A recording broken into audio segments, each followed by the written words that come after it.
ইলিশের উৎপাদন বৃদ্ধিতে নেওয়া হচ্ছে ৮ উপকূলীয় জেলায় ইকোফিশ প্রকল্প। প্রকল্পের লক্ষ্য হল নিষেধাজ্ঞার সময় জেলেরা সব প্রণোদিত হয়ে জাটকা ধরতে নদীতে যাবেন না।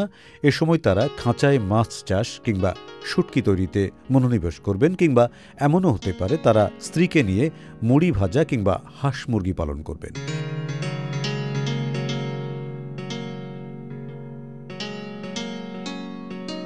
এজন্য প্রণোদনা পাবেন জেলেরা।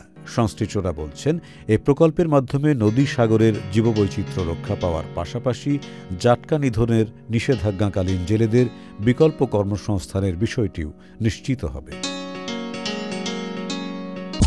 ইসলামী ব্যাংক, সুখবর প্রতিদিন।